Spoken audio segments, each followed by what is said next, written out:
Okay, so Andrew, oh, go ahead. And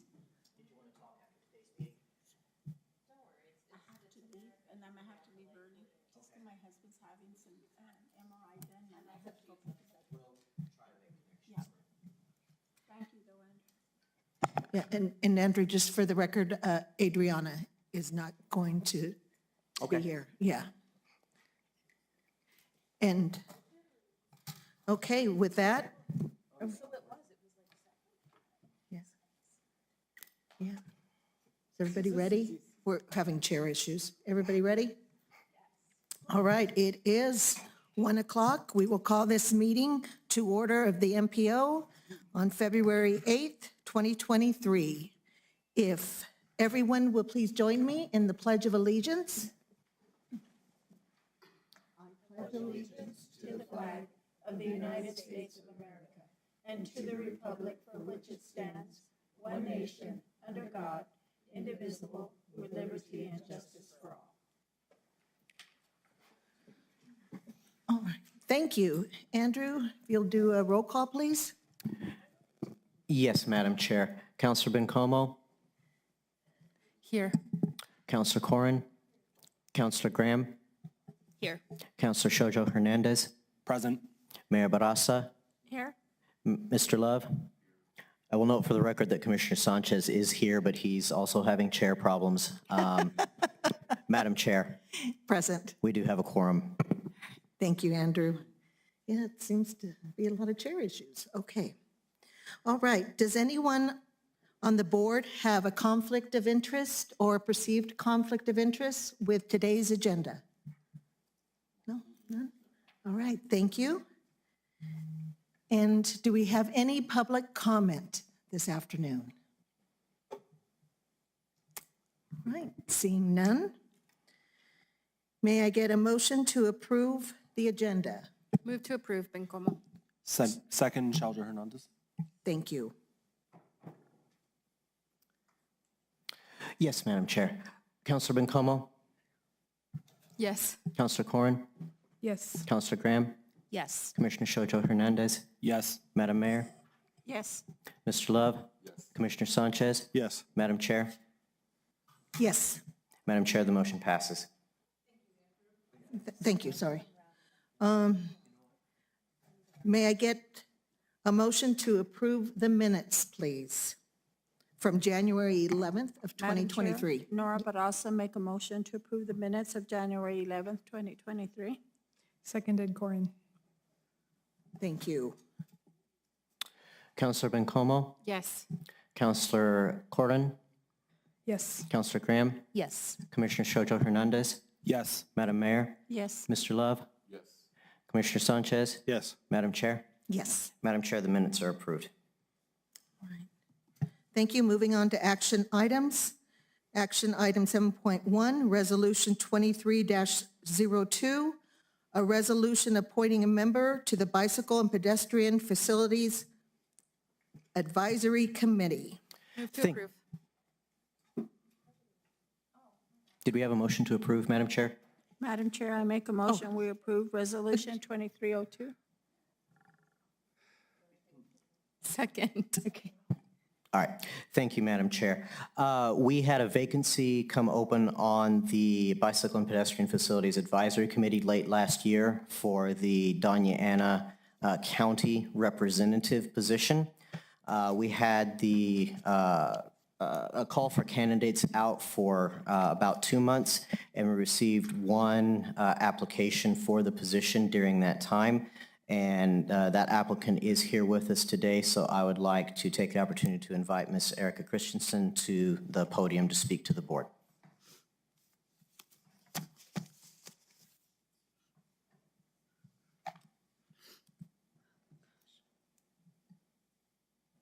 All right, hello.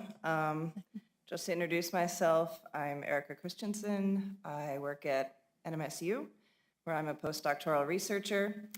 And yeah, I saw the call for a advisory board member, and as a citizen who likes to bike and likes to walk for recreation and for transportation, I thought I would come and see if I could join. Thank you. Does anyone on the board have any comments? All right, well, thank you, welcome. And Madam Chair, for the record, we did do a verification since this particular position is specifically designated for a resident of unincorporated Doñana County.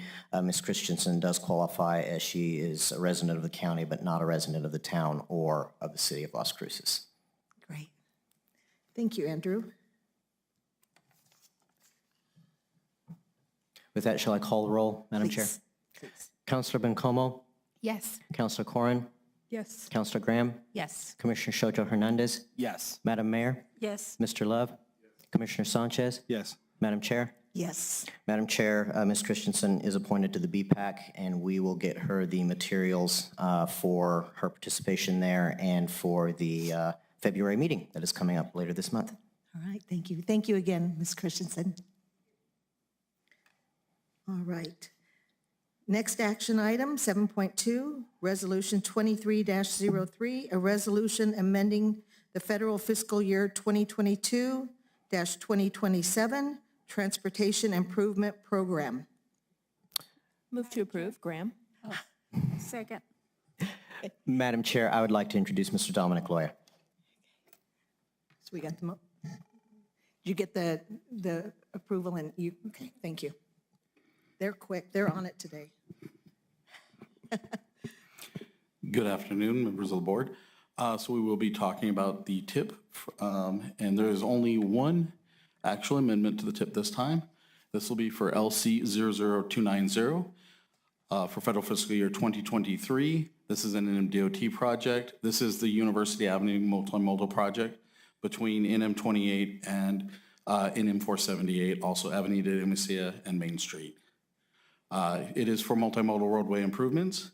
So this will be for a change of funding from the congestion mitigation air quality to the carbon reduction program and an increase in the award. So the original award was $900,000. Now the award will be $3 million, and it'll bring the project total to $21,127,263. And the project will affect both the performance management target 1, safety targets, performance management targets 2, and state of good repair. I'll stand for any, BPAC and TAC both recommended approval at their last meetings, and we are requesting that the policy board approve this TIP amendment. I will now stand for any comments or questions. Madam Chair? Yes, Mayor. Thank you. Definitely, I support this resolution, or is it yes, a resolution. But just out of curiosity, why was it changed from one funding source to another funding source? Is it because of the dollar amount, or?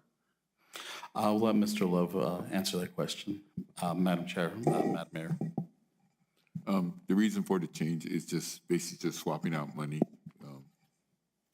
Now that the DOT is able to use this new carbon reduction program funding, so that seemed to fit better with the project that we're doing in the CMAQ funding. So. Good, thank you. I understand that. All right, thank you. Questions, comments, additional? Okay. All right, Councilor Bencomo? Yes. Councilor Corrin? Yes. Councilor Graham? yes. Commissioner Shojo Hernandez? Yes. Madam Mayor? Yes, Mr. Love? Yes. Commissioner Sanchez? Yes. Madam Chair. Yes. Thank you, Mr. Loya. All right, next one, 7.3, Resolution 23-04, a resolution amending Mobility 2045 to adopt the Mesilla Valley MPO State of Good Repair Performance Targets. Mr. Loya? Yes, ma'am, I will be giving this one, this presentation as well. Motion on the floor? Oh, first? yes, thank you. Can I get a motion and a second, please? Thank you. Madam Chair, I make that motion to approve Resolution 23-04. I'll second the motion. Thank you. Sanchez.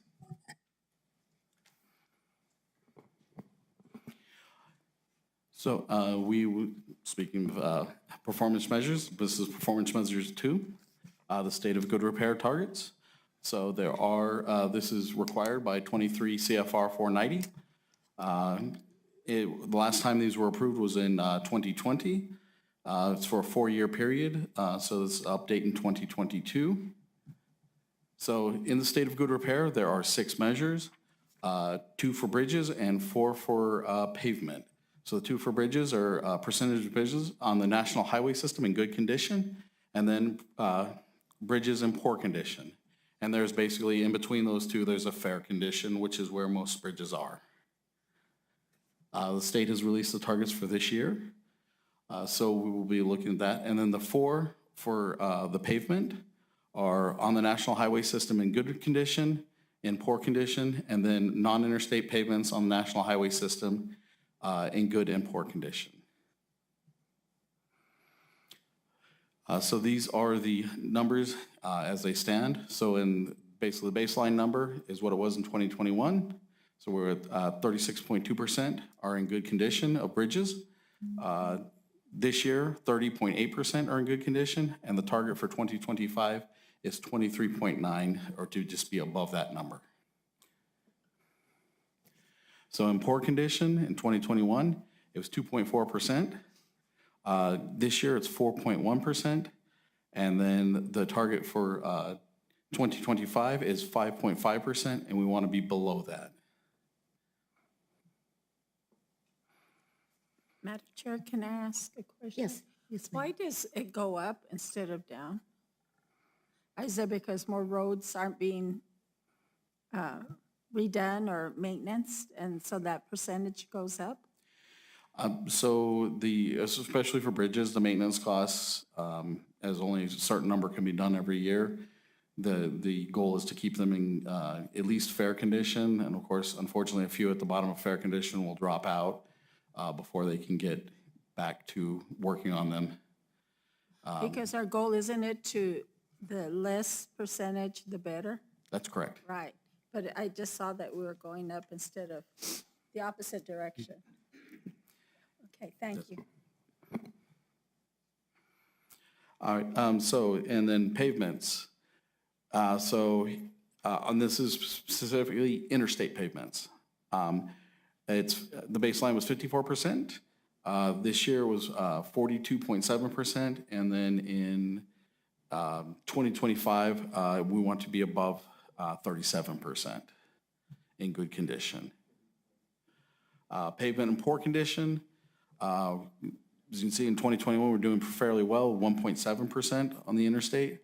It has gone up. This year is 3.2%, but in the 4-year target is 3.8%. We want to be below that. And then non-interstate pavements. So the baseline was 36.7% in 2021. It was 40.6% in 2023, so this year, and then looking at 38.4%. So we did very much, we did better than we did in 2021. And then in poor condition, non-interstate payments, 2.6% was basically where it was in 2021, went up a little bit in 2023 to 3.2%, and they're projecting 3.9% in 2025. And of course, the hope is to be below that. Madam Chair? Yes, Commissioner. Kind of to piggyback on Mayor Barraza's question, is there an acceptable percentage for roads and bridges that we need to stay under when we're looking at this as an MPO for the given area within the MPO? Madam Chair, Commissioner Sanchez, so basically the numbers we're looking at are statewide, so we want to be within that, within the MPO as well. The hope is that we're going to be doing better than those numbers. This year, they did not release MPO numbers as they have in years past, specifically for our area. So unfortunately, for that, I can't tell you exactly where we are for the MPO, but these are the state, basically, numbers and where the state wants to be below. Okay, thank you, Mr. Loya.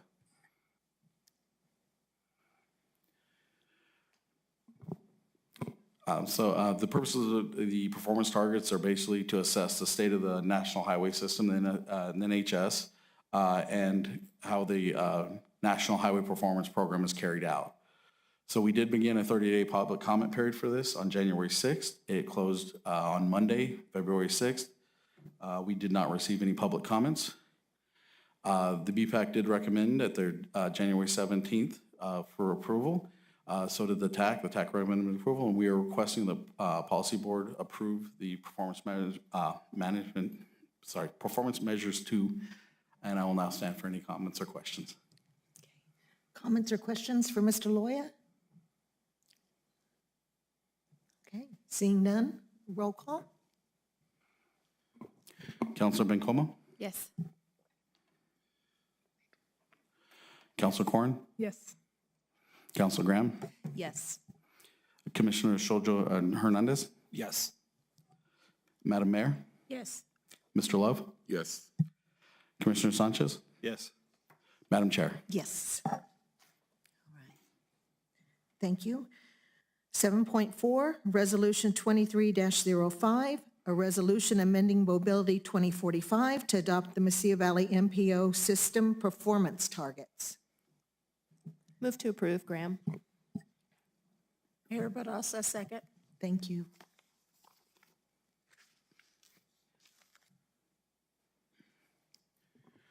And Madam Chair, I will be giving this one as well. So these are performance measures 3. These ones only come around once every 4 years. They are also 23 CFR 49. And this is basically how well the system is working. So the last time these were adopted were in 2018. As I said, this will be the second time that these performance targets will be adopted. So there are 6 of them. We only are concerned with 3 of them because 3 of them have to do with TMAs, the management areas. So only El Paso and Albuquerque have to deal with those, the other 3. So we'll go through all 6 of them though. So first is system performance, and it's basically a percentage of interstate reliable person miles, and then the non-interstate reliable person miles. And then there's the freight movement for truck travel time reliability. So and these are the 3 measures here. These are the 3 we don't have to deal with at this point for the congestion mitigation air quality. So this is El Paso actually has to deal with these. So this is annual hours of peak excessive delay per capita, percentage of non-single occupancy vehicle travel, and then on-road mobile source emission reductions. So the 3 we're looking at today are the percentage of interstate reliable person miles. So basically, as you can see, they did another baseline in 2022 last year. We were at 98.5%. The target for 2021 was 95.1%, so we did come in above it.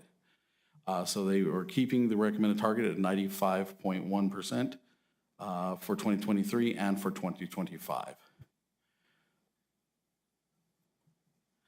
So then the non-interstate reliable person miles, baseline came in at 97.5%. The target was only 90.4%.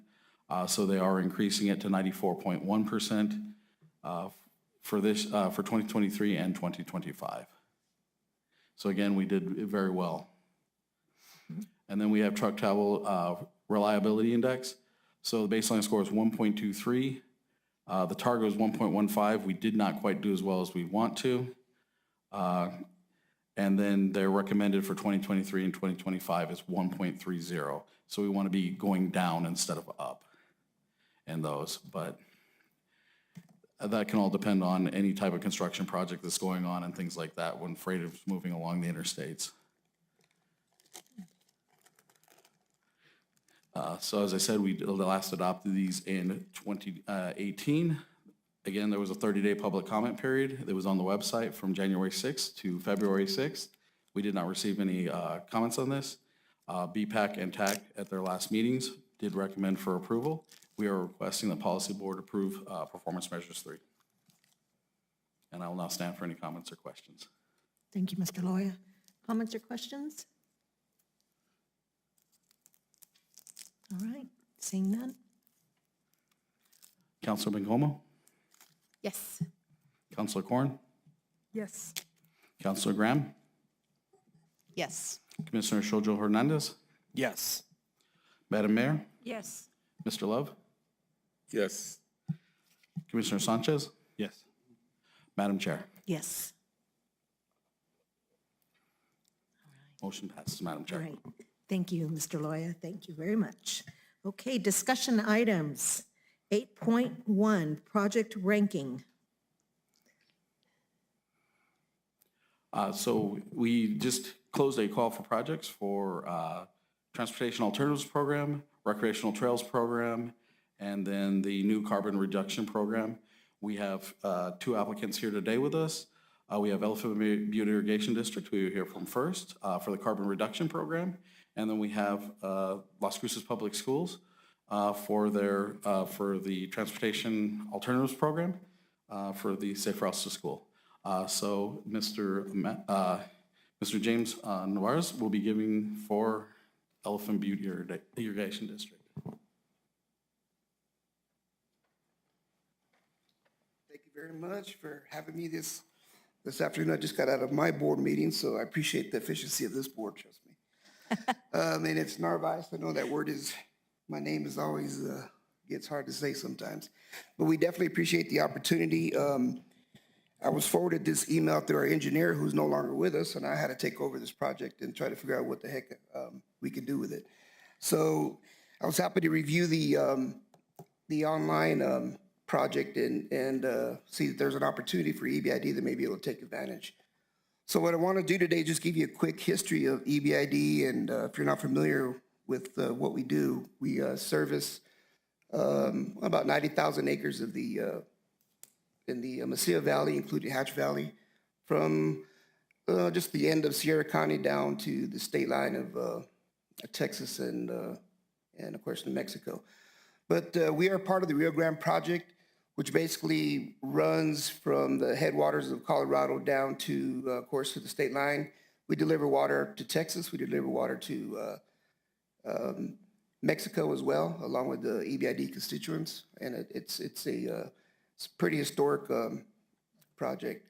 Just to give you some of the history of it behind it. We've been around quite a long time, so we're familiar with the valley. We work well with the farmers. We've done quite a few things here during the history of the district, taking over water rights, land, and those kind of things, and also just providing a service to the farmers and keeping agricultural growing here in New Mexico. We provide service to 90,640 water righted acres. Along with that, we probably deliver to Texas maybe about 2,000 acres. We also deliver water that goes through some of our system to the Republic of Mexico. We've kind of been working since 1917. We built a lot of drains and other areas through the city. You may have seen trails now pop up alongside of our drains where people are using as walk trails. I believe we've been a part of a project going through the city that's also now a walk trail along one of our canals. So we're familiar with trying to improve system and bring back to the community as well. So we've operated alone or we took over from the Bureau finally in the 90s. We actually have title to our land and the area around our canals. Again, we have the 90,640 water right acres. 50% of the Rio Grande project water does go to Alpha Beta Irrigation District. We're governed by a 9-member board of directors. All the surface water that goes through the river in New Mexico and southern New Mexico for the off the Rio Grande is monitored and managed by EBID. And the groundwater, again, is managed by the state of New Mexico. kind of give you the geography of EBID. So you can see now our boundaries are 136,000, but what I showed you earlier was the actual water righted acres. Those are the amount of acres that actually have water rights to them. But it's pretty significant size of area. Like I said, it's from the tail end of the Sierra County, goes all the way through Doña Ana County to the state line, also down over here where Texas, New Mexico in that area. Again, the length is probably linear length is about 130 miles, but within that we have at least 600 miles of drains and canals that we go through. So looking at the opportunity we saw as I went through the application and I went through the call, we noticed that there's an area that says there's a possibility for alternative fuel vehicles, and I figured that we do consume quite a bit of fuel. We do have vehicles running through the system that we may be able to take advantage of the opportunity. So we went through it and basically wanted to just show you that we do have the need, and I think it would greatly improve carbon reduction here, especially in the Doña Ana County area. We have a fleet of about 80 vehicles. That doesn't include the heavy equipment, which are the backhoes and the excavators and dump trucks and so forth. During the irrigation season, we have about 20 vehicles that are high use. We have them out there running 24 hours a day, 7 days a week when we're irrigating water. So they're running nonstop. And they can last, seasons can last anywhere between 2 and 9 months if we're lucky. If the drought, kind of eases up a little bit, we can go longer. But last year, for instance, we only ran for 40 days out of the year. But this year, we're probably looking at the same. But anyway, the season can go anywhere from 2 to 9 months long.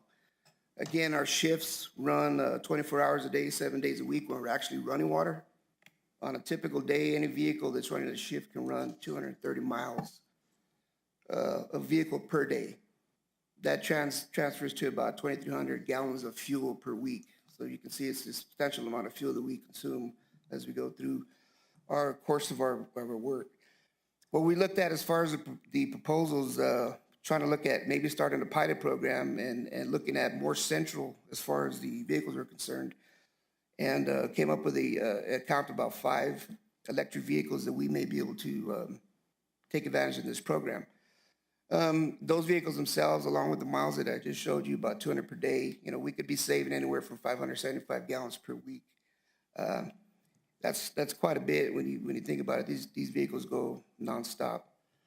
Along with that, we also want to try to incorporate some charging stations and some offsetting solar power to offset some of the charge as far as electricity is concerned. So hoping that this will really be a true green solution if we can get the offsetting power with the solar canopies, along with that as well. Now to put a calculation, typical EPA, it's a lot of numbers on there. I couldn't even figure it out until I had to put it in Excel, but it's, basically saying that a typical vehicle running a typical amount a year uses about 4.6 metric tons of, puts out about that much emission. Just an EBID truck running, for that, for 1 month season is can save about 6.7 going against the emission. So substantially, you can see where it would reduce the carbon emissions throughout the area. Along with the environmental improvements, of course, being the reduction of the carbon emissions, we feel that this program could also benefit the community at large, just because we can add some new charging stations where they may not otherwise be able to get area, in the rural areas. One being Hatch. We have a yard up in Hatch that we could use it. And we also have a yard down in Chamberino that we could install a station there as well and make that available to the public as a charging station, along with, us being able to use it. Of course, the majority of the program that we're looking at would be running through Las Cruces area, just to use it as an initial pilot program. But we would try to look at putting a couple of vehicles in the rural areas as well. So, but that's the gist of the program and kind of what we're looking at. And we just try to put together a proposal, hopefully that it works out. And that's pretty much all I have. Just want to keep it simple. But if there's any questions, I'll be happy to answer. Yes, Counselor. I just have a few quick questions. Thank you. And I don't think we saw this proposal in our packet, just to clarify that we're just hearing about it now, yes? So that was part of, I was going to refer to that, but I didn't see it. So it Could just, we get, Madam Chair, the problem, and Councilor Corn, the problem is the packet would have been too large for us to post onto the website.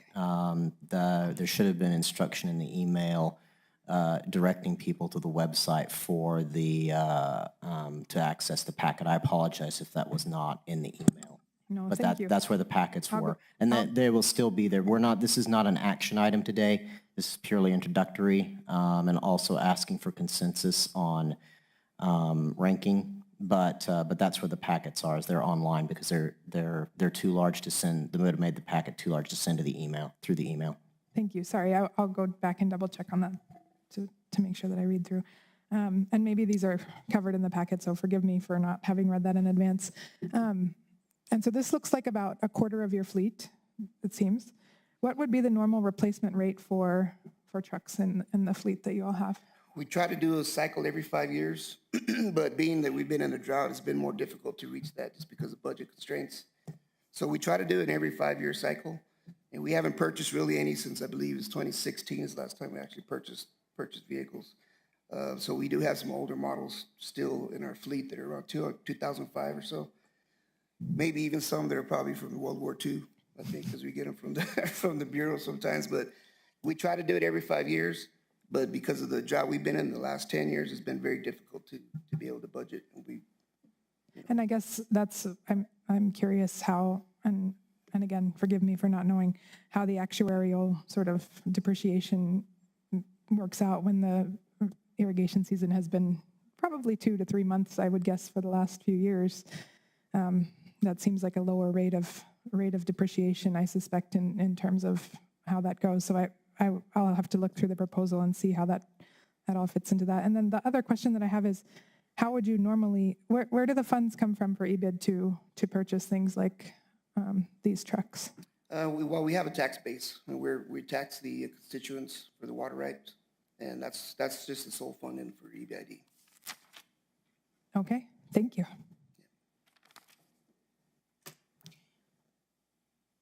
Madam Chair? yes, I'm just curious, in terms of the charging stations, are you looking at level 2 or level 3 charging stations? Good question. I'm not sure which one is the best fit, and trying to cram to get, even a quote, it's pretty difficult. A lot of out-of-state companies. And being that this is, even though you hear about electric vehicles, it's really hard there's not really a whole lot of vehicles out there to compare to. So it's hard to say, but I did ask a local company to give me a quote, and that's kind of what it is. But I don't think it's designated which type it was. Has there been any discussion with the state DOT or the county as to your all's plans and where you're going to place them? No, for us, we were looking at within EBID's right-of-ways and in our areas, not necessarily out of anyone else's right-of-way. So in our yard, we'd have an area where we'd put it accessible to the public. Okay, thank you.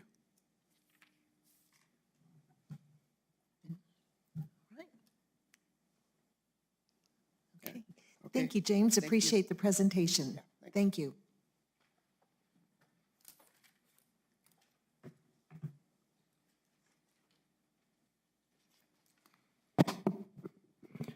Next up, Madam Chair, is Ms. Ashley Curry for Las Cruces Public Schools. Good afternoon, Madam Chair, members of the board. I'm Ashley Curry. I am the Safe Routes to School coordinator for Las Cruces Public Schools.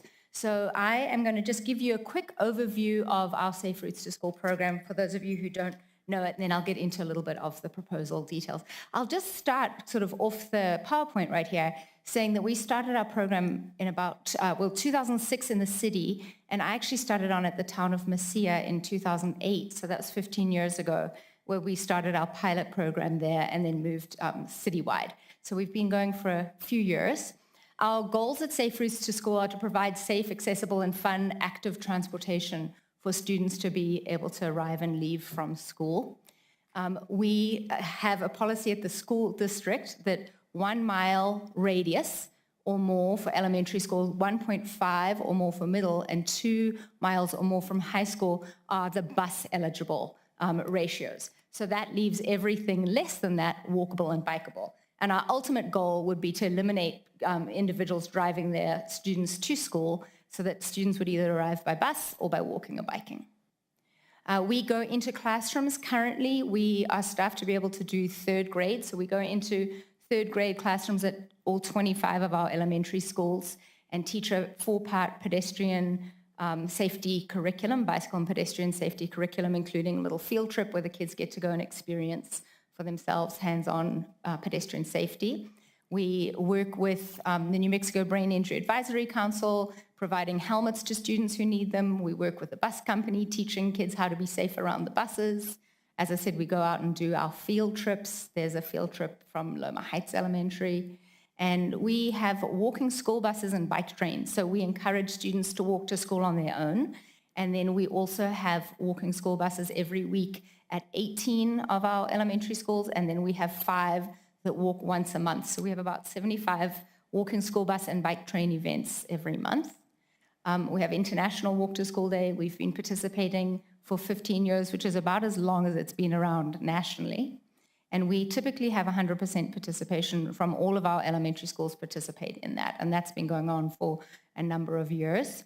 We have our Family Bike Fiesta. This year's Family Bike Fiesta is going to be April 29th, 9 to noon at Lynn Middle School. And we have, I believe we had 120 students last year participate, about 50 volunteers and about 100 additional adults come. We repair bikes. It's just a whole big day of fun things, bike riding and safety and visibility and helmets and bike repair and things like that. So we have Learn to Ride clinics where we partner with our National Honor Society high school students and teach our little kids how to ride bikes without training wheels. Super fun. We also have after-school bike clubs where we go to schools and help the staff at the schools just take the kids out in the community and go for bike rides. So this particular one is Mesilla Park Elementary. We've done staff wellness mountain bike rides, so we're just reaching out to our staff at LCPS with about 3,000 people and offering opportunities for our staff to be out on their bikes, whether it's out on mountain bikes or on trails, paved trails. We have a really amazing group of partners. We meet once a month. At our coalition meetings, we meet with city planning and engineering, the county, Department of Health, law enforcement, the MPO, and members of our community who are our volunteers come to those monthly meetings where we discuss all kinds of things, including our 6 E's. So our E's of Safe Routes to School are education, encouragement, enforcement, engineering, equity, and evaluation. And so we discuss all of those E's. And then we do other things where we can help out in the community, such as working with the bus drivers, teaching them how to drive their buses safely around pedestrians and bicyclists. And we also, I run a monthly group for the state where we work with other communities around the state who are doing Safe Routes to School programs, and including El Paso. Currently, I am 28 hours per week. We have a champion who's 25 hours a week, another who's up to 10 hours a week. And then each school has 2 staff members who are walking school bus leaders, and they run the walk to school. So one's a leader and one's a caboose. So that's a total of 63 hours per week in current staffing. We would really like to be able to fulfill the items that we have outlined in our 5-year Safe Routes to School action plan. And so we would like to just be maybe I should say paid for the work that we're currently doing. So it's impossible to get done what we do in the allotted time. So we have lots of extra volunteer hours. So we're trying to move my position to full-time, have a Safe Routes to School specialist. And a specialist is just the LCPS term for, an administrative kind of person, to be 40 hours a week. And then having 2 champions at 25 hours a week. And then we would just like to increase our pay slightly for our walking school bus leaders, when that would be 130 hours per week is what we would like to be at. So we're requesting $271,138 from TAP funds. The 14.56% match from LCPS would be $46,205 for a total of $317,343. And then this would be for a 2-year time period. And then these are the kinds of things that are in our action plan. I did attach the action plan to the packet. So if you look on the website, you can see our whole 5-year action plan. But without reading you all of these details, you can kind of see in a nutshell the kinds of things that we're looking to do with the funding. I'll give you a second to look at that.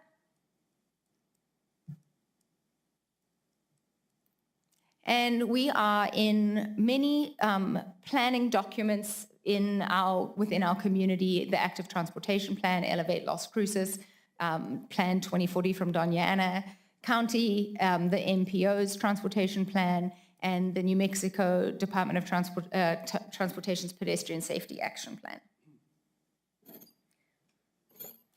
And then that's a picture of the front cover of our action plan, and as I said, it's in your packet, so you feel free to peruse it in more detail, and I will stand for any questions. Madam Chair? Councilor, yes. Thank you so much. This is pretty specific, but it just popped in my head while I was listening.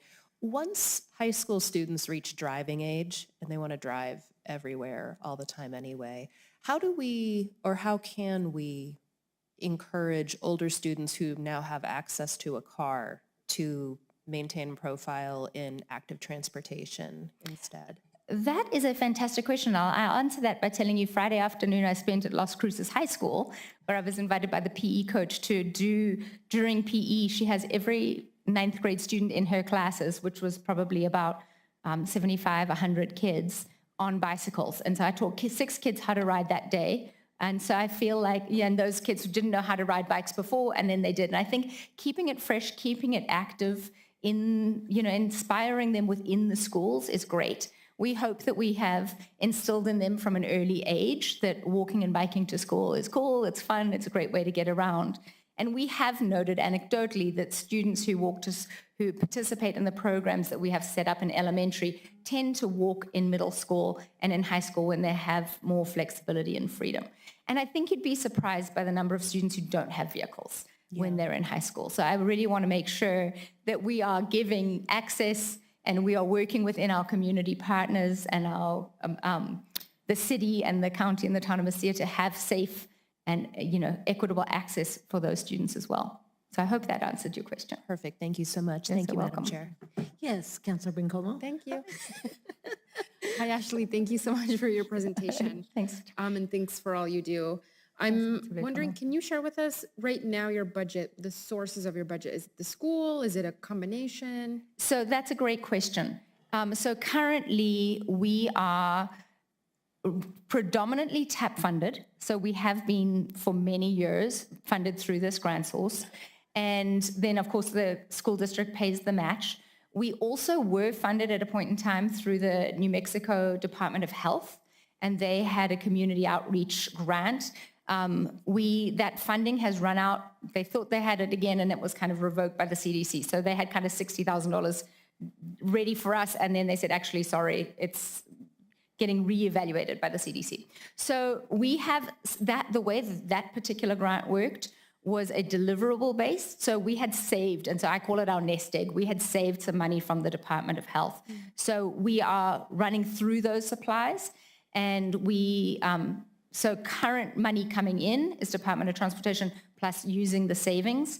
I have had many conversations with the school district about bringing a full-time position on, and their philosophy currently is that if we can get funded by some of the funds that the state currently has, they would use that as a preference.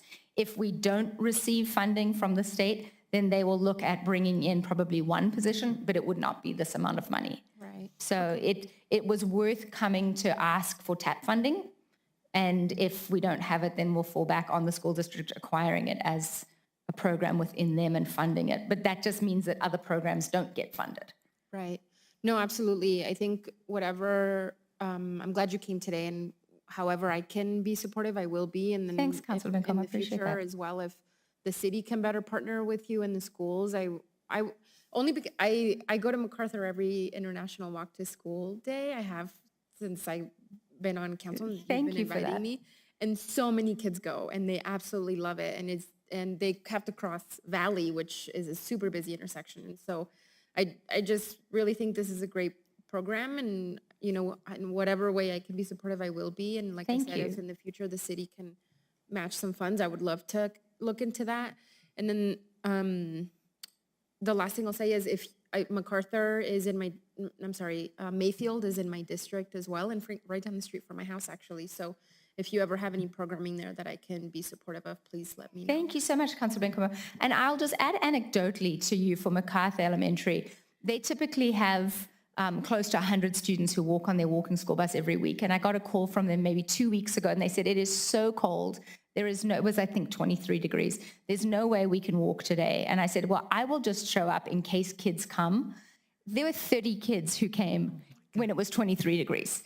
And so that just shows those are the kids who are walking to school anyway, regardless of whether we're there or not. So I think the need is there. And as you said, they're crossing Valley Drive and they are on their own. So, you know, I mean, they had all got the notices that it wasn't happening, but those kids walk to school anyway. And I think that it just helps for us to be out there and make it visible and safe for them to get there. So thank you so much for your support. Madam Chair? Yes, Commissioner.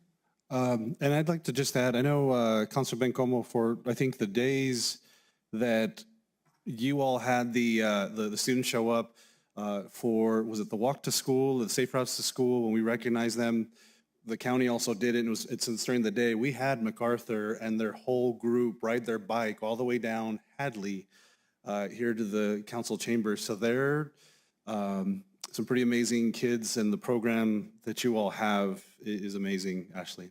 Thank you, Commissioner Sanchez. And that was led by the PE coach who is in a wheelchair, and he rides his adaptive cycle to lead the bike club. Amazing. Yeah.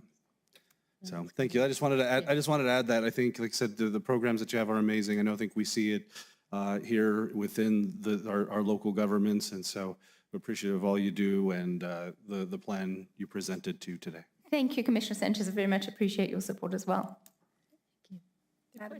Yes, Madam Mayor. Ashley, thank you for all that you do. I mean, I've been with you since when this first all started.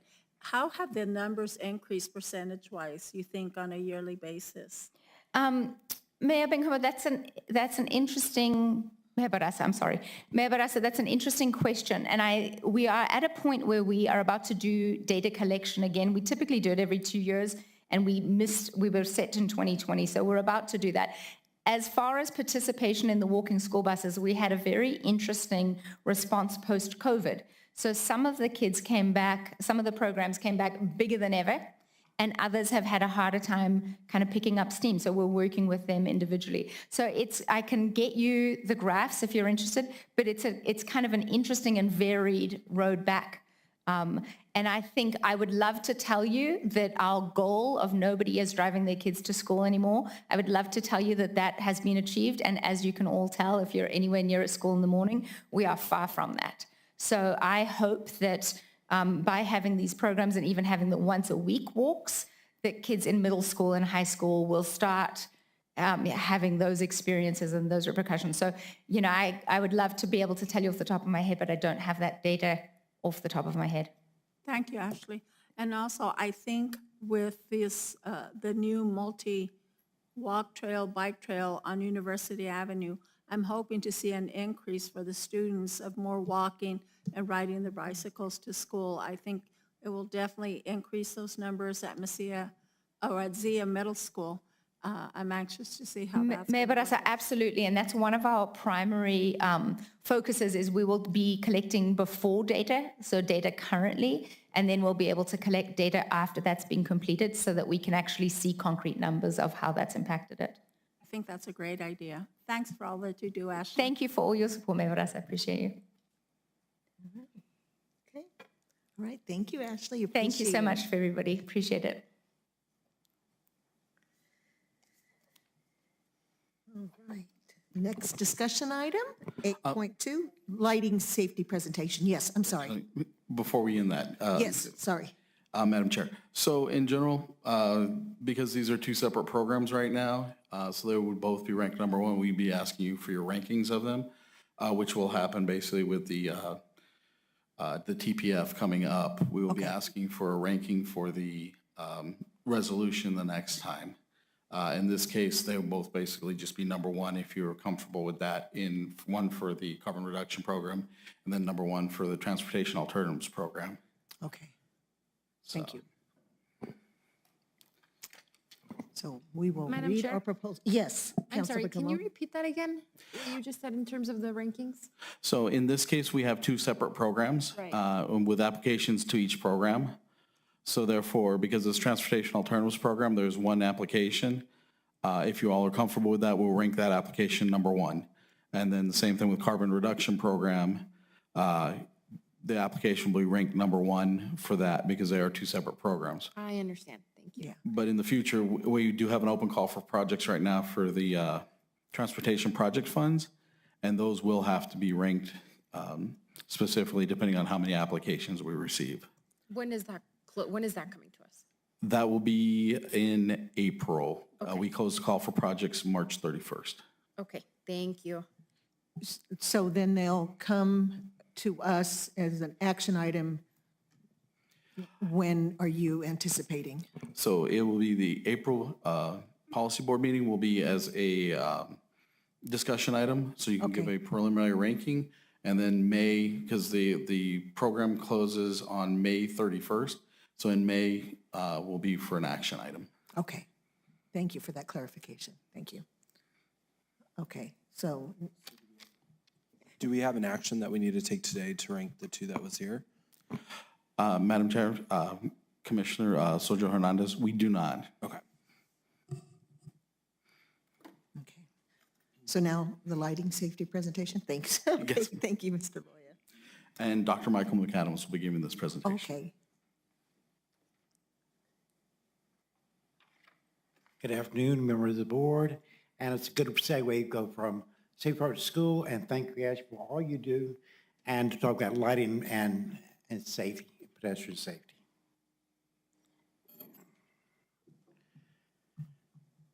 The National Highway Safety Administration reported that 76% of pedestrian fatalities in 2019 occurred in dark conditions, including dark not lighted, dark lighted, and dark unknown lighted. The percentage increased from 69% of pedestrian fatalities occurring in dark conditions in 2009. Pedestrians are the most vulnerable road user populations at night and are between 3 and almost 7 times more vulnerable in dark conditions. And this is an article from Sullivan and Halligan in 1999, and the situation has changed, of course. And given these statistics, pedestrians have the potential to gain significant from safety performance benefits from new or improved lighting. Now, what are the conditions? Speed, of course. We know that I'll summarize some of this stuff. And that over 35, we say 0 to 30, it's very unlikely to have serious injury or fatalities. But after 35, it increases. After 40, it's almost certain if a pedestrian is hit, it'll be a fatal injury, a fatal crash. Of course, in dark conditions, it increases dark conditions. Pedestrians less than 16 years of age and greater than 65 have greater risk for fatalities or serious injury in dark conditions. That's because under 16, they have depth perception problem, and also 65 and over, people have problem perceiving depths and distance as well. So, and also looking at alcohol and drug abuse, not only the pedestrian, but also the driver can be impaired by alcohol or drugs as well. And we know that from data. Now, this is just a general table. You don't have to look at it too far. But what you'll notice that actually we're actually improving. The number of crashes have decreased over the years, but that's not the full picture. But any one fatality is too much. If you look at pedestrian fatalities, yes. Dr. McAdams, going back to that previous slide, Sure. the Class A, Class B, Class C. I'll explain. Class A is serious injuries, Class B is suspected, and Class C is we don't really know. But Class A is what we want to look at. That's when we know there are serious injuries, not fatalities. So the rank and the type of injuries. We're looking at Class A, but they all pay in picture as far as injuries too. Now you look at this very sporadic, very up and down. So we can't relax when we have fatalities and pedestrians because next year we have maybe none, and the other year we have 7 or 8. So it's very sporadic. but right now we're going down in fatalities. Injuries, similar to all injuries in vehicles as well, is going down, and that's a good sign. Now you look at, this is a surprising factor, and we're more than the national average. 83.3% of all fatalities of pedestrians in our area have occurred in dark conditions, dark and lighted, dark lighted, dusk or dark. And daylight, only 18.7%. Now, if you look at the graph, you can see this dramatically. You can see that you add them all together for dark conditions, and you'll see that it overrides dramatically daylight conditions. Serious injury, a little bit less, but still, majority at 57.7% occur in dark conditions, dark, dusk, dusk and dawn are lighted and non-lighted. And daylight is still sitting but 42.3%. So light is still a factor in this too. And you see, not as quite dramatic as, say, for fatality, but still a factor that should be accounted for in serious injuries. Now, I don't suspect you to look at all this, but what you can see, and we'll discuss this later about corridors and areas that have a lot of injuries, fatalities, and serious injuries. And you'll see this corridor along Lowman in the university area, Solano, North Solano, Amador, Picacho, and Telshore. Certainly the regular suspect as usual, if you listen to some annual reports I've given before. So none of this is really new, but put it all together, it's quite dramatic. And you put this, look at corridors, you see some of the similar corridors we know there are precarious and dangerous for pedestrians. University area, El Paseo, Valley, some improved with the sidewalks and lighting, and Amador, and Lowman, and then Hadley, and then also Picacho and North Solano, and Valley. We already mentioned that. What I did is I put them on a list, and East University, Main Dervis, North New Mexico State University campus, El Paseo for University of Lowman, 2 fatalities. The area bounded with Durazno, Montana, Pecos, and Calle de Sueños. East Lowman, Melindres to Telshore, 2 fatalities. West Amador, Melindres to Valley. Picacho, Alameda to Motel. North Solano, North Main to Spruce, 1 fatality. North Valley, Amador to Picacho. Telshore, Dripping Sphinx to East Lowman. West Hadley, Mesilla to 17th, 1 fatality. And 2 fatalities near Vado on I-10. Now, not surprisingly, I did a map because we're talking about equity, and in one of the themes in transportation plan, of course, is equity. And not surprising, a lot of the injuries and fatalities have occurred near low-income areas. Of course, the university is low-income because students don't have a lot of money, but also in the motel area where the low-income housing is, and also in Solano, we're also low-income, and also around some of the El Paseo area as well. So why is that? Because people that have cars, people who are low income, often have to walk or have bicycles. That may believe it now, we have zero fare for road and transit, but still a lot of times they walk at night, and some, unfortunately, they have other problems as well, and also homeless as well, as in this picture as well. Now, what do you look at? What are potential related crash things? Pedestrian activity, of course, NMSU, El Paseo, West Lowman, low-income areas we mentioned, North Solano, West Picacho, near public services, West Amador with Community Hope and Gospel Rescue Mission. Along interstates, major bus routes, El Paseo, West University, East Lowman, near parks like in North Solano, and neighbors with probable inadequate lighting. If they say dark lighted, may not mean this report in the uniform crash report, it may not mean that there's adequate light in those areas. Just there is lighting, so it still warrants us to look at those places. Now, we know all these problems, and that's one of the goals of me as a planner, is how do we solve some of these problems, not all of them.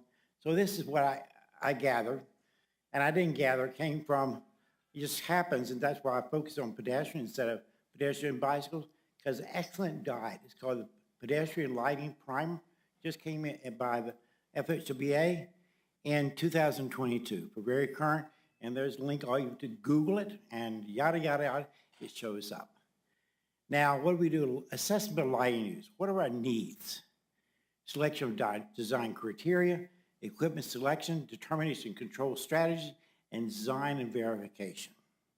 Again, these are really well put out and demonstrated in this primer too. Now, here are some of the criteria. I just won't go all of them, but things like ADT, intersections, postal classification, the amount of pedestrians that are walking, say it in the downtown area, and are like when the MSU has football games, that would be a lot of pedestrian action too. So appropriate for the time period too. Things like intersections, we discussed that one time, a long time ago, about some intersection we looked at and looking at those specifically and everything, and also behavioral stuff, enforcement as well. Let's look at, now once we have the needs, what criteria do we have? Determine the type of pedestrian facility and the level of pedestrian activity. Mark crosswalks at mid-blocks. A lot of things, because you've seen that a lot of people have to cross in mid-block. And in fact, many pedestrians choose to cross at mid-block because they are not comfortable at the intersection. And that's been true anecdotally, but also statistically as well. So mid-block is very important. Determine also near activity areas, like we said before, major places where low-income people congregate, but Walgreens, Albertsons, et cetera, and around bus stops. Now, there's another thing, I always look at, being an academician, I always look at, FHWA and authoritative sources, and actually the best source for the FHWA pedestrian research report for street lighting for pedestrian safety. It goes right down to the basement of some of these issues, if you'd like to see it.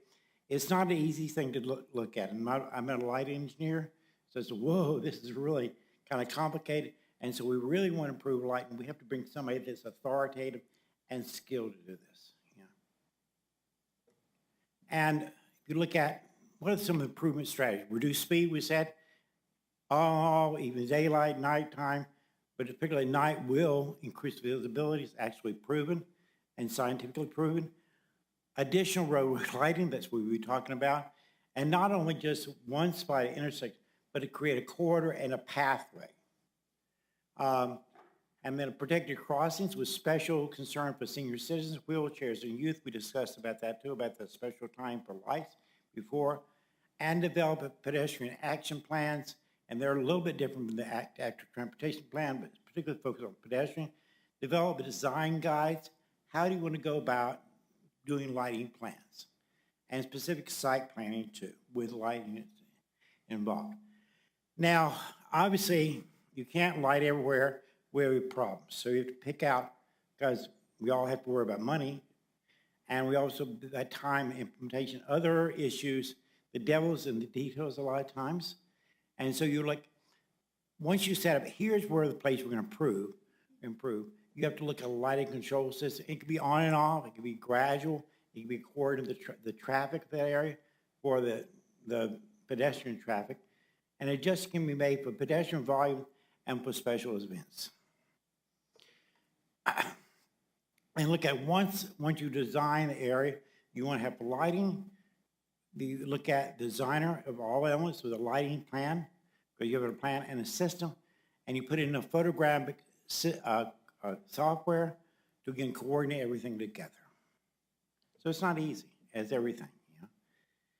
If you look here as an example, maybe we have a place like this all over our community, and you look at, here's two activities, with school and a bus stop where people, children and also maybe other individuals getting off of, parked, and how should you put the lighting? You notice that one thing that Michael Bartholomew discovered when we looked at TAC was that the bus stop is before the crosswalk, which is really good, because you don't want it before, because people work directly in the buses. So The one fatality they had for the buses were directly related to lighting, bad lighting situations too. So you look at behind the bus stop, looking at intersections, looking at the two at the crosswalk for good visibility, and also around the park too, where the lighting is. So there probably more, but this is an example of where you can put lighting and how you want to have systems of lighting. Now, in conclusion, lighting is one of the most important factors in reducing pedestrian crashes, absolutely. Not only nationally, but at our local level. So improvements in lighting and related improvements, better striping at crosswalks, reflective lighting, reflective crosswalks, striping, have the potential of significantly reducing pedestrian fatalities. And there's stats going through. And most occur along major corridors where speed may be a factor. Again, speed and light may be combined, your visibility is limited, but better lighting will definitely reduce crashes, or potential crashes. And more detailed studies are necessary to delineate priorities and costs. And I stand for any questions or comments, welcome to. Madam Chair. Thank you. Dr. McAdams, I'm just curious. It seemed like when you put up the map that showed the accidents that had happened on the throughout the city, was there any, it looked like there was a lot more that happened during the evening, particularly along the major thoroughfares. Is there any thought to whether fatigue of the drivers also played a part in this? Because it seems like if it happened more at night, you have more people generally coming home at night, and didn't know if that might be part of it. That was my first question. The second one is it possible that the reason you see a lot more, we see, I think, a high percentage under the dark lighted areas is also because pedestrians are going to stay where they find light because they feel safer that way, and because they're on the major thoroughfares, because there's more people, there's more possibility for an injury happening or an accident happening along those thoroughfares because we have more people there. Madam Chair, Commissioner Sanchez, those are good questions. I don't have the answer to them, but I agree with the I think that was really looked at more like visibility, sight distance, from the injury aspects. So the fatigue is definitely part of it. The other question, yes. I mean, I think that people do gravitate toward lighted areas because it's better visibility. But I think that because they say lighted, doesn't necessarily the lighting's adequate. They just, yes, there's a light near. So I think it regards further study. Those are good questions, though. Okay. All right. Thank you, sir. Thank you, Madam Chair. Thank you, Commissioner Sanchez. Madam Chair, thank you. I have a couple quick questions, not really necessarily about the presentation, which thank you again. I think it was a presentation like this last year that sort of spurred a lot of conversation about the timeliness of our data. And so I know that you're sort of laboring under that filter as well. And so I appreciate you presenting it in such a useful way. But I think those conversations, which we've been having also at the city, this Monday, we have an upcoming conversation about pedestrian safety at our work session starting at 1 p.m. on Monday in City Hall. And I don't know if you're a part of that or I'm not sure who's a part of it, but we'll have to check and see and make sure that we connect either before or after to make sure that the information is making it to the places it needs to go. So, but also if anyone wants to join us for that, I don't know what it will be about, but it is something that I know that we've all been pressing for a long time. So thank you again. Madam Chair. Did you want to respond real Yes, quick? Madam Chair, if you don't mind. Madam Chair, Councilor Corrin, MPO has contributed to that presentation, but we're not delivering that presentation, but we've contributed to it. But the city staff is going to be the ones delivering that presentation on Monday. Thank you, Andrew. And yes, Councilor McComo. Thank you so much. Thank you for the presentation as always. I think the slide right after this, Dr. McAdams. Nope, one more. Yes, this one. So because you've sort of identified these key areas, and then on top of that, you even layered on the following slide, which is the low-income neighborhoods. have you done a budget analysis? Like, how much would it cost for us to improve these lighting conditions? Madam Chair, Councilman Como, no, those be really beyond my scope, but I think that's the next phase of looking at how first setting priorities. I think we already know some of the culprits already that come up time and time again. But I think budgeting is really beyond my scope of sphere, but I think that's really the ultimate because everything boils down to money. I think that also there's ways, past annual crash reports, our annual safety reports, we looked at how to rank, remember that, by different weights. That's a way of doing it too, because fatalities, the more fatalities, that's obviously, that pops up, more serious injuries at a corridor or intersection, that makes higher priority. Yeah. So the ways of ranking these, using those type of, but then the pricing is really another issue in itself. Yeah, I mean, I think as policymakers, ultimately, that's where we want to get to, right? Is figuring out how do we fix this? We have this incredible data. How do we fix it? So maybe I'll come equipped with that question on Monday then to Public Works, who I'm assuming will be presenting, because I think it's a priority. I'm also wondering if there's a way to do more internal data as we wait for the data from 2022 last year, right? I know I just from a newspaper article, I think there was 11, George will correct me if I'm wrong, pedestrian fatalities last year, and that's so many. And so I'm just curious if there's like some preliminary data that we've done internally so that we're not waiting another year for last year's. Madam Chair, Councilman Como, I've been so slack, but usually we've been able to track those year by year, by month, and I've been busy with other things with transit. No, I get it. And not making excuses, but we can only give them to the city. The county is very difficult to get sometimes, and we are still pressing on to increase, instead of 2 years delay, have a 1 year delay. But nationally, they're 2 years delayed too. I know. And so you don't compare, but we're trying to do as best we can, and we are aware of the fatalities. And so that's something I'm always trying to get ahead of, and so we are trying to keep, but then the data is very, very cumbersome to deal with too, because we have to do PDFs, et cetera, as well.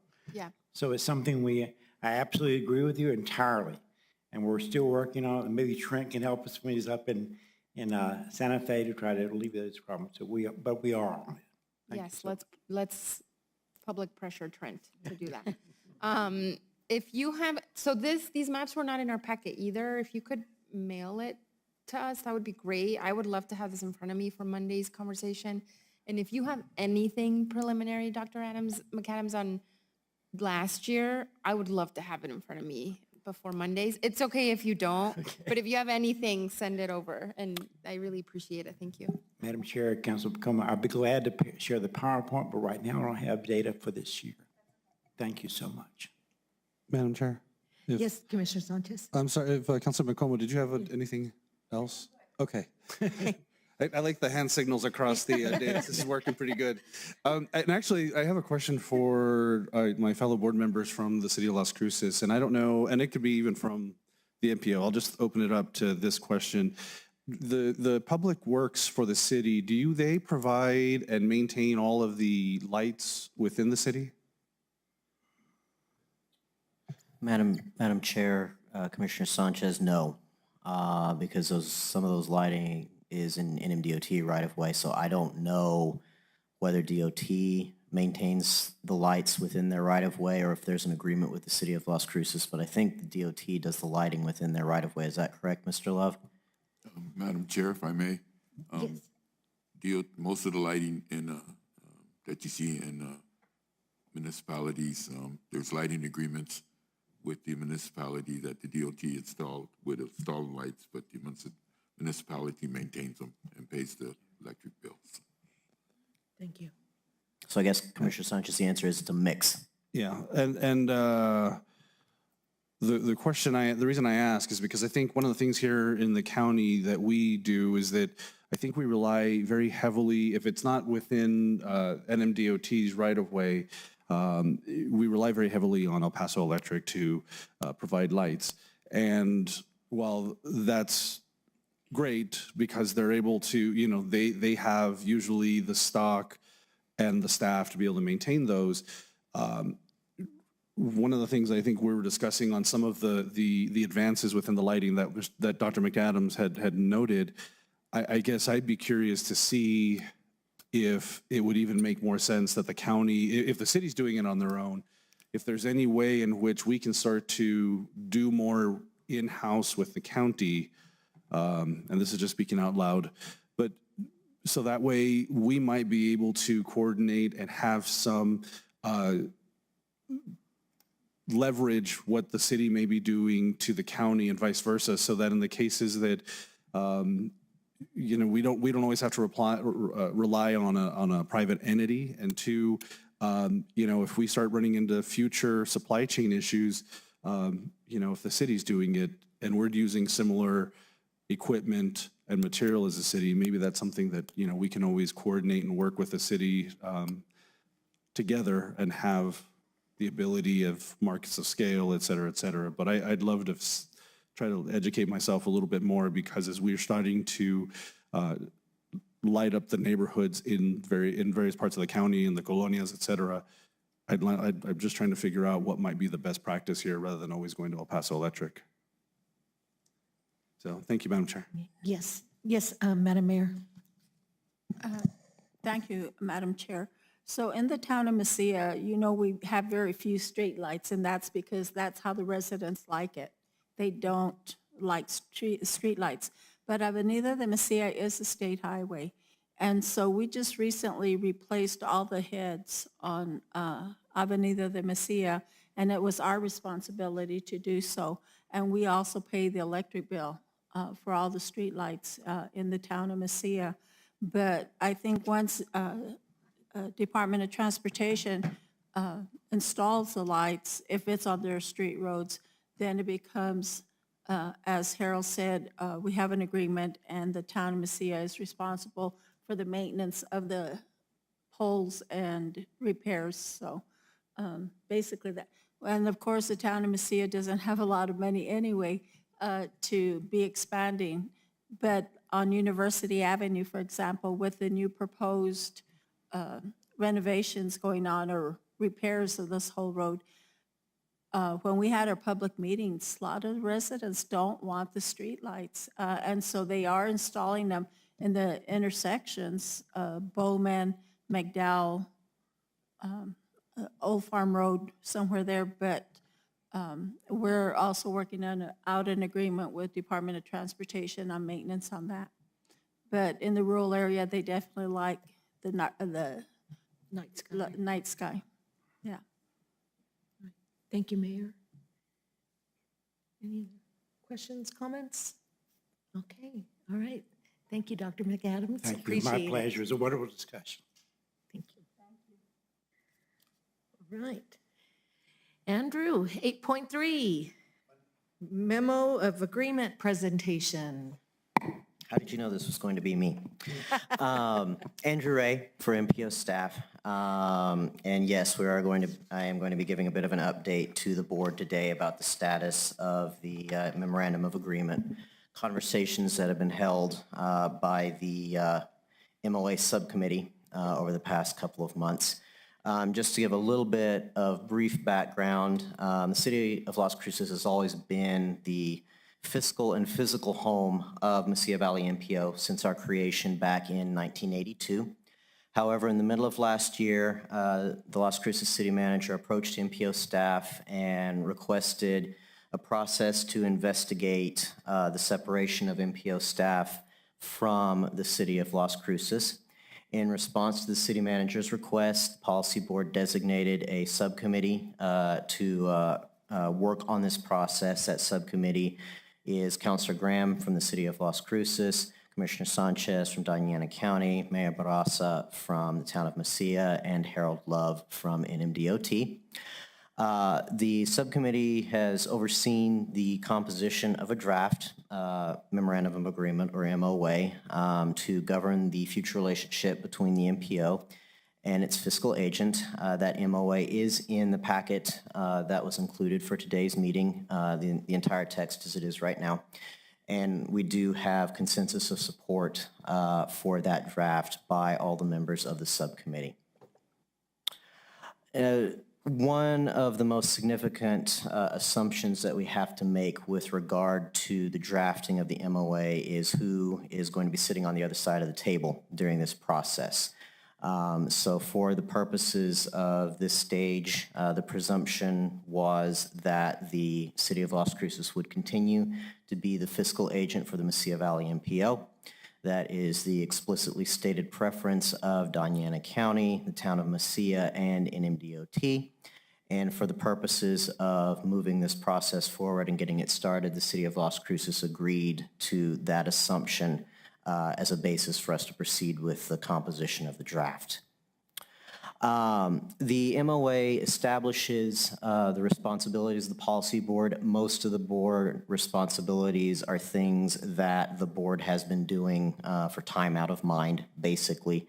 The two most significant items as far as, well, there's actually three, but the two that I'm going to mention at this moment is that the MPO would need to seek its own independent legal counsel, independent of the City of Las Cruces. Currently, the City of Las Cruces is the legal agent for this MPO. If the MOA draft that is in the packet is adopted, the MPO would then separate from the City of Las Cruces for legal matters, and we would need to retain our own counsel. The other item is that the MPO would also need to seek its own liability insurance for various potential harms, but most significantly would be potential liability caused by work out in the field, mainly through our standing MPO traffic count program, which we have never had anything go wrong, and Lord willing, we will continue to not to, but we would need to have our own independent liability insurance to cover in case of anything going badly there. The third most significant, and this overall is the most significant change that is proposed by the MOA draft, is that the MPO officer, me, would become an immediate subordinate of the policy board itself and would be removed from the city chain of command. I would no longer, as I am right now, be subordinate to the community development director or the Las Cruces city manager. As I said, this is by far and away the most significant change proposed by the MOA. It would be a new administrative role for the board to undertake as being the direct boss of the MPO officer. And as part of that, the rest of MPO staff would report solely to the MPO executive director. And I guess I didn't mention, but the MOA draft does propose retitling the MPO officer position to being executive director. Now, as I said, the fiscal agent is presumed to continue to be the City of Las Cruces. Whoever the fiscal agent is, and there would have to be one that's inalienable, and that's the way that the federal program works, so there must be a fiscal agent. But presumed to be the city of Las Cruces would continue to pay all the upfront costs for MPO operations and then seek reimbursement from the federal government for MPO expenses, as it has been for the past 40 years that this MPO has been in existence. The fiscal agent would need to continue to provide HR, payroll, and IT support for MPO staff. No MPO in the country is resourced well enough by the federal government to enable their autonomous operations with regard to those items. The fiscal agent has to step in to provide that. I mean, this is true even of the New York MPO, the Chicago MPO, Houston MPO, all the biggest ones. They're still supported by various types of fiscal agency, although a lot of those are not done through an individual municipality. The fiscal agent would also be required to continue to perform the obligations that are laid upon it by the Governing Joint Powers Agreement. Again, this would not be any change. It would be maintaining the status quo as far as that is concerned, and most of those JPA requirements deal with fiscal administration and the process via which the fiscal agent seeks reimbursement from the federal government. One other significant potential change is that the fiscal agent may decide it best to seek compensation for the services that they provide to the MPO. That amount would be subject to negotiation. Historically, the city of Las Cruces has always waived those fiscal agent fees. They've been able to collect those ever since the MPO was created, but they have always declined to do so. However, there would be, particularly in the realm of if MPO staff physically relocates, in the area of IT infrastructure, there would be an increased administrative burden to the city of Las Cruces to support that. So I think it is reasonable to assume the city would seek some compensation to make themselves whole as far as that goes. However, I will say that as far as HR, payroll, and the finance support, nothing is really going to change. The city would continue to provide the same level of support that they always have, and it really is, in the grand scheme of things, a relatively minor amount of time and energy that the city has to devote to our support with regard to those issues. Termination is also a little bit of an interesting subject with regards to our situation as opposed to the example that exists for our nearest peer philosophically, which is the Animal Services Center of the Mesilla Valley, but also Mesilla Valley Regional Dispatch and South Central Solid Waste Authority. For us, because of the existence of the JPA and the federal regulations that surround and require the existence of the MPO, any MOA that exists between the MPO and the fiscal agent would not be able to be unilaterally terminated by either party.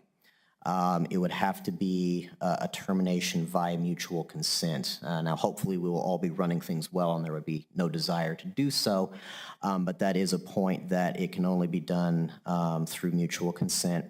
And the MOA can be amended or renegotiated between the fiscal agent and the MPO policy board. I do want to note at this moment, we are intending, and it was a deliberate decision on the part of the subcommittee, we are not going to roll the MOA into the JPA because the JPA has to be reviewed and approved by the state of New Mexico. Anytime there's any kind of change to the JPA, the state has to weigh in on it. And we prefer to be able to maintain local flexibility. If we see something in the MOA that isn't working, we can fix it relatively quickly, just within a month or two, as opposed to having to go through a months-long process with the state of New Mexico to get their okay for if we had rolled the MOA into the JPA. While this is not an action item today, I want to be clear about that. Staff is requesting instruction from the policy board today as to whether they believe that the draft is ready to present to the city of Las Cruces for their consideration. Staff does believe that we are at that point that it is the appropriate moment to do so. Again, we do have consensus of the subcommittee that this draft is suitable and appropriate. I do want to mention, though, that especially with regards to the status of the MPO officer, there would have to be a JPA amendment done as part of the adoption of this MOA, but my intention is once we get to that point to run those processes in parallel, so basically do them at the same time. For Diana County and the town of Mesilla, the only item that those entities would have to do would be to approve the new JPA. City of Las Cruces, again, presuming that the city consents to maintain the fiscal agent role, the city would be the other party to this MOA, so they would have to do the MOA and the JPA, but we can do that at the same council meeting once we get to that point. Really, really simple. I do want to note, it was brought to my attention just yesterday, as a matter of fact, that there is another area of support that we would need from the fiscal agent, whoever that is not in the MOA. So this is also for the members of the subcommittee specifically.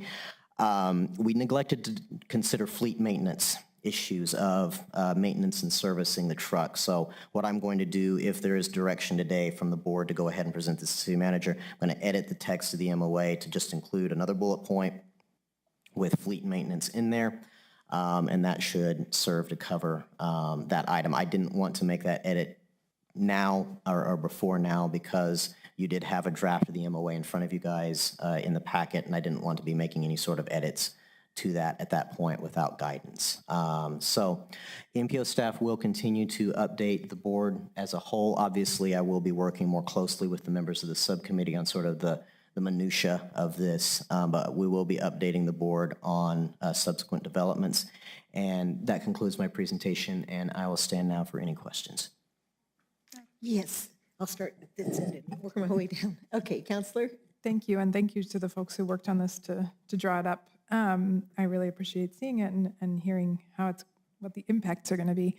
I do have one sort of note, and again, I'm not really sure where this should live or how to consider it, but thinking about other JPAs and policy boards, independent boards that are supervising executive directors and the relationship that you mentioned, I do think it might be important to somewhere outline things like the role of the policy board in the that supervisory position, that is, as opposed to who you report to, what type, where does evaluation sit, how does it occur, when does it occur. I don't know exactly that this would go in this document, but I do think it's something important to sort of hash out and know in advance before we make that move. So that would just be the only thing that I would ask we might add to the conversation if possible. Please. I will make a note, Counselor. Yeah. All right. Yes, Mayor. Madam Chair, thank you. So Andrew, on the draft, has the committee or the board here had an opportunity to review that draft? This is the review today. Okay, because it wasn't in our packet. I believe it was. It should have been. It was in the updated packet I sent last Friday. There was an updated. I saw the amended, but I printed it out and it was only the agenda, 2 pages of the agenda. So maybe I'm the only one that didn't download it. Mayor, I sent a separate packet to the committee, to the board members, separate from the agenda. You probably just downloaded the agenda version that I sent out earlier without the packet. I probably did because I just printed it out yesterday. And so I just want to make sure that the committee or the board here has had an opportunity to review that MOA. I basically know what's on it, just sitting on the subcommittee, but I just want to make sure that everyone has had an opportunity to review it. And I apologize for the tardiness of my sending out the MOA. It was a last-minute change on the basis of a meeting that I had with Chair Johnson-Burek just on Friday, that we were able to come to consensus and make arrangements to even present this to the board today. So I would have liked to have had it in the first draft of the packet, but unfortunately circumstances just prevented my doing so. And I will also say that obviously it's going to be a couple of days. We have a couple of items that I'm aware of already that we need to make some adjustments to before it can go to the city manager. So if anybody has any questions or comments or anything like that they would like to sit down and discuss with me in more detail about this draft, please reach out, feel free. I will make myself available to you. Okay. Thank you, Andrew. Thank you, Mayor. Thank you, Madam. Neither? Okay. So Madam Chair, I guess, do you want me to go ahead and in response to Councilor Corrin's questions, I will look at what kind of, in a way, in some respects, we're looking at the El Paso MPO, so I'm going to take a look at their most recent documentation. My memory is they do not define that relationship particularly well in their documents, but that may be something that we want to improve upon. Madam Chair, how would you like for me to proceed as far as getting the document ready for presentation to the city manager? Because I did discuss with you on Friday, we do want to be able to move forward on this in a timely manner and get it before the city. I think if the board, if you make the changes, the suggestions that were made, and if the board is okay with it, that maybe Andrew sends out a revised draft to us before approaching the city manager to make sure we're okay with it? Okay, I'll make sure and send it as a BCC so that we don't run the risk of That's any the other thing, yes. cross-pollination of Open Meetings Act violations, so it'll only be one-to-one conversations. Yeah, is everyone okay with that? Okay, and then give us a deadline to respond back to you in that I would do that. email? I would do that in And then that you can email. approach the city Yeah. manager. Yeah. I will probably also send an initial run of my thoughts to the subcommittee first. So Okay. subcommittee members expect that before the end of this week. And then if the subcommittee concurs, then I'll send it out to the entire board, and then we can move forward in that manner. Because we do want to move forward on this. We've already been some months on this process already, and I think everybody is ready to get some concrete steps done. Madam Chair, and Mr. A, and I don't want to belabor it too much. I don't really know what the best model is, but I would think that we could just add something to Section 3A 3 to orient you, that we could add something like comma, including the executive director, and add evaluation, and that would cover at least the idea that this board is charged with doing that. So that I think that for me, the ambiguity of who does that, and you being stuck in kind of a limbo in that way is what I'm concerned about. Yeah. So I'm not. Believe me, I suggesting appreciate this. belaboring. So thank you. And I will note that to some extent, that responsibility of the board is in fact already included in the JPA. The board did not do that last year because of the surprise of the speed in which the state actually responded to our JPA submission. I was not expecting them to respond as quickly as they did, so the city was not prepared to include the board. And then at the time when personnel evaluations were going on within the city, that was the moment that the city manager approached me with this. And at that time, I was under the impression he wanted me to move a lot more quickly than it turned out that he did. So that whole thing, it kind of got lost in the cracks last year. But I'll correlate what we have within the JPA. And I mean, it's perfectly fine for it to be repeated in both documents too. I mean, some things deserve emphasis. Madam Chair, one last question for Andrew. And when you meet with the city manager, I think we had expressed that we would like to be present. Yes, Madam Chair, I'm anticipating that the subcommittee is going to, at least they will certainly be invited to be at that meeting, but their presence, I'm sure, is going to be very desired to be at that meeting. Okay. That very was good. Thank my you. expectation. All right. Okay. Thank you, Andrew. Moving on to board and staff comments. We'll start with Mr. Love for the MMDOT update, please. NMDOT has a couple of active projects in the area. US 70 from I-10 US, from the I-25 US 70, no, I-10 US 70 interchange all the way to Oregon. We're doing a pavement preservation project, which includes some cracks, some chip sealing, and some mill and fill, and also some, we'll be changing out some pavement markings along the corridor. And that work is actually begun. I think the contractor is up in the Nassau area right now. I think that's where they began, and they're working their way into town. So that's going to be going on. During the milling paving operation, lanes will be closed daily, and lane of travel. And there are also going to be some nighttime work. So the next project is on frontage road 1035 Stern Drive.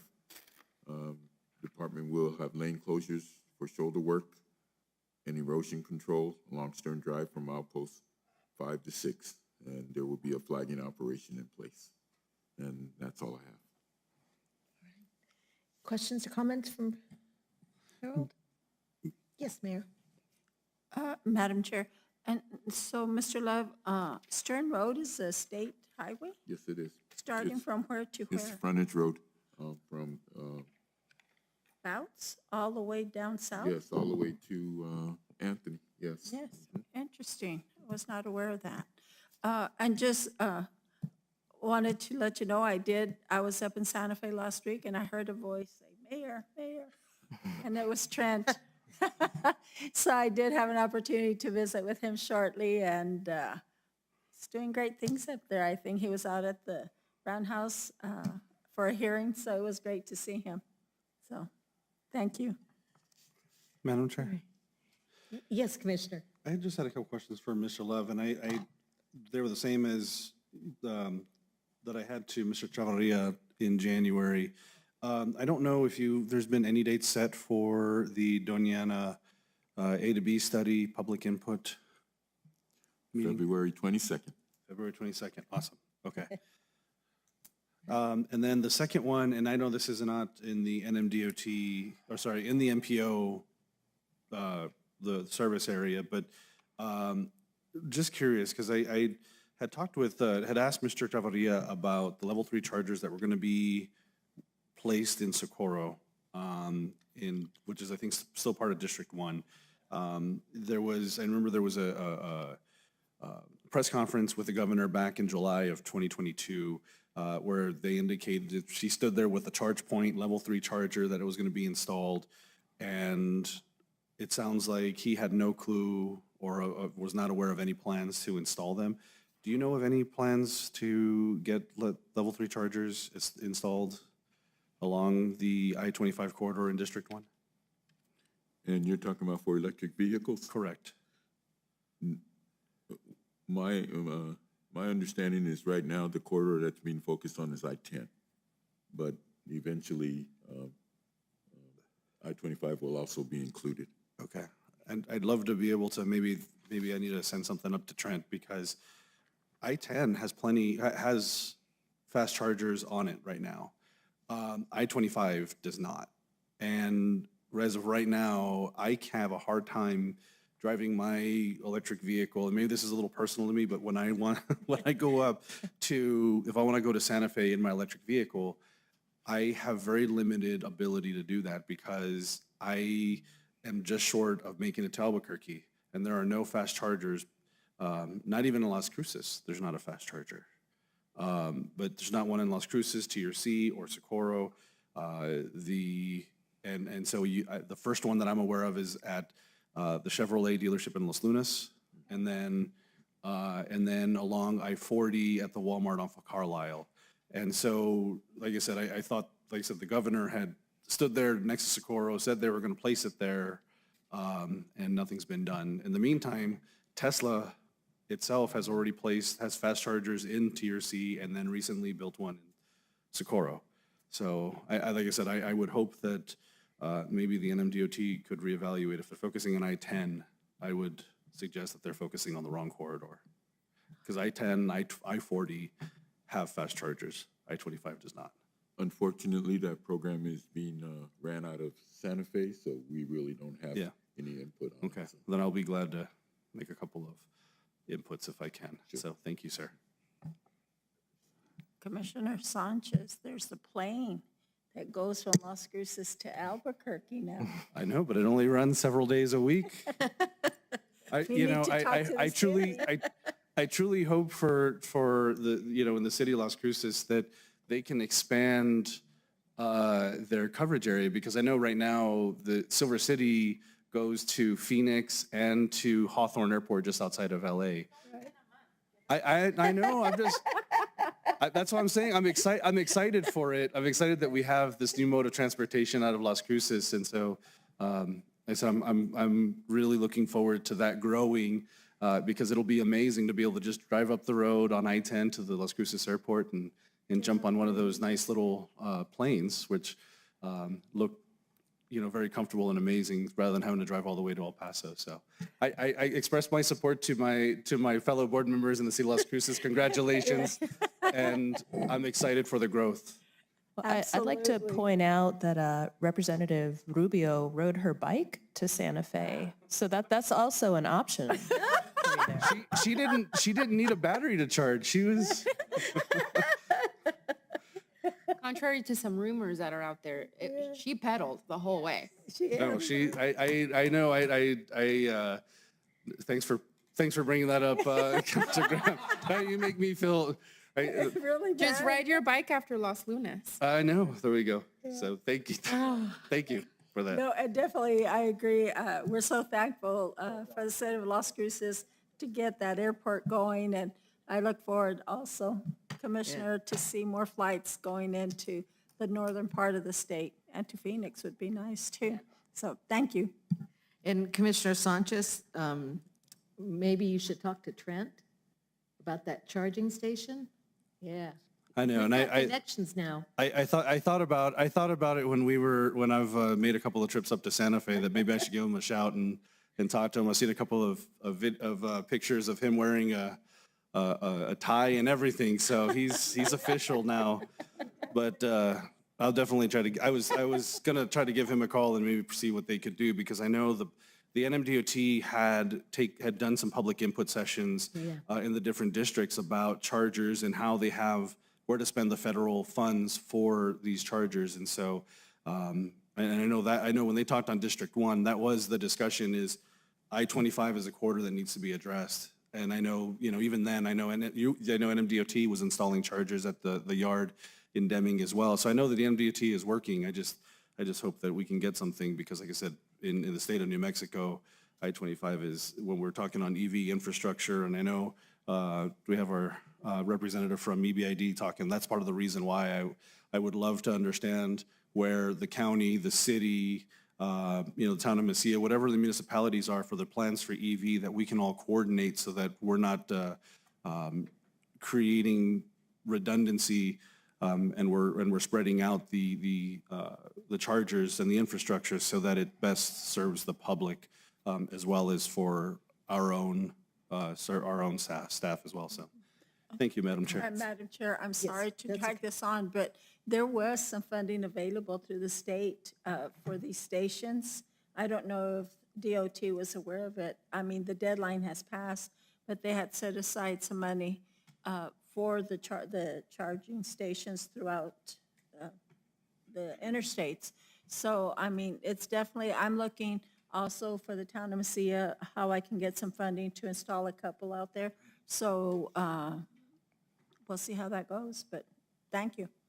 All right, thank you. And do we have any, thank you, Mr. Love. Do we have any other board member comments? No? All right. We'll move on to MPO staff comments. Thank you, Madam Chair. This is Andrew Ray for MPO staff. We do have one very important one. Please, please, please, please, please. We have to have quorum for our special March 3rd meeting. It is here at 1 p.m., the usual time, but not the usual day of the week. It is a Friday, but we absolutely have to have quorum in order for us to be able to prioritize. NMDOT, I will just go ahead and say, publicly excoriated me last year for the failure of this MPO to prioritize. So even though our projects currently are not competing, they're going for different funding categories, we need to have an action of this board to state that they have to be prioritized. So we do need to have your presence here at 1 p.m. on March 3rd on that Friday for the special meeting. That will be the only item on the agenda, since it is a special meeting. Well, we'll have to do the minutes for today's meeting. But other than that, that will be the only item on the agenda, so it will be a very short meeting. But we do need you here for that date for us to be able to get that prioritization done. So, Andrew? Didn't get that invite. Yes. I was just getting yes, that actually is, I do apologize for that, because I'm not sure that we actually sent out invites for all of the meetings this year, and that was some negligence on our part. We're actually going to get that taken care of this week, but we actually had a little bit of crossing wires with the county, and they had not sent us that invite. That was how I discovered that we'd not done all of the invites either. So we will be sending that out in the very, very near future. It will be here in the county commission chambers, yes. All right. And any other updates, Andrew? No, Madam Chair. And do we have public comment? Yes, Mr. Pearson.